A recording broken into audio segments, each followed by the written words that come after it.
puts on the leather suit and kills them all one by one. Hi comrades, happy Thursday. I literally just woke up, but I really want to get this video out to you guys today. In today's video, I'm going to be reviewing the first 2 episodes of American Horror Stories, not to be confused with American Horror Story. It's a spin-off of American Horror Story, and every single episode is supposed to be like a different story, except in this season, the first 2 episodes are part 1 and part 2, and they're called Rubber Woman. If you're unfamiliar with American Horror Story, the first season of American Horror Story was called Murder House, and the main demon in that season was Rubber Man.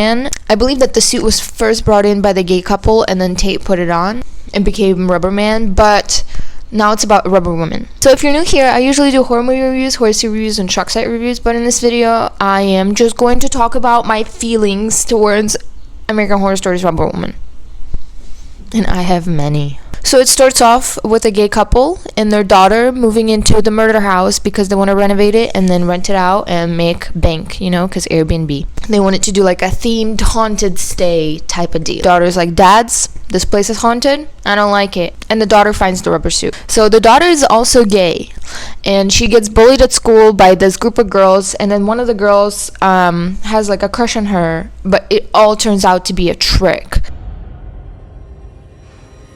She gets tricked to go to a sleepover, and she gets humiliated, and then she runs home and cries, and she calls the girls, and she's like, I'm going to kill myself unless you come to my house right now. Run to her house, but they know it's a murder house. They're like hesitant about going in because they know that it's a famous house in Los Angeles. By the way, I don't live too far away from it.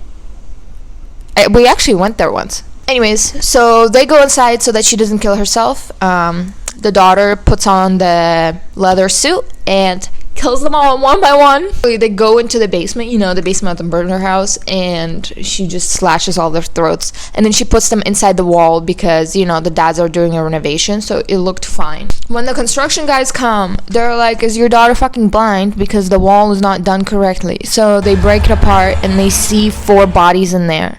And then the construction guy flips out and kills another construction guy that actually broke the wall, and then tries to blackmail the dad, like working with him just so he doesn't tell anybody that the bodies are there. Fuck you, you're crazy. No, I'm just seizing an opportunity. So yeah, the daughter kills her bullies. Oh, she's also dating a ghost in the house. I don't remember her name, but it's a girl in a leather jacket. Ruby. Her name is Ruby. So now there's Ruby, the ghost. She's a girlfriend of our main character. And then there's 4 girls that are now dead that are just ghosts in the house that are her bullies. On Halloween night, because the dead can walk the earth, you know, Ruby and the main character girl, they go out. But the 4 girls, the 4 bullies, they decide to kill our main character outside of the house so that she can't come back as revenge. But Ruby protects her and nothing happens. So the ending of the 2nd episode, it ends with basically our main girl leaving, and we find out that the dads were actually killed by Ruby because Ruby thought that if she killed her dads that she would stay, but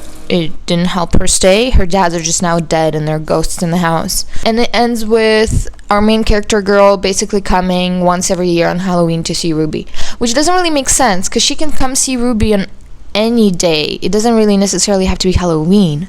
Ruby can just go out of the house on Halloween, but she can come visit her on any day. So I'm not sure why it's only once a year type of relationship, but good for them as long as they're making it work. How are things going there? Same shit.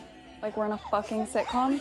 I would rate American Horror Story's Rubber Woman maybe like a 7 out of 10. It was pretty good, but honestly the story is so overworked already. I don't even care about the stupid suit.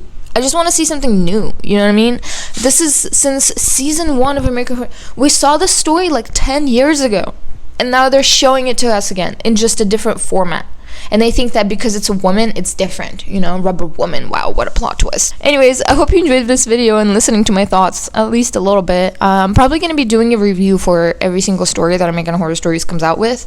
And I'm going to do a review for American Horror Story Season 10 whenever that comes out. So keep an eye out. If you stayed this long, I really hope you're subscribable because I do post pretty often. At least once a week. Thanks so much for watching. Bye.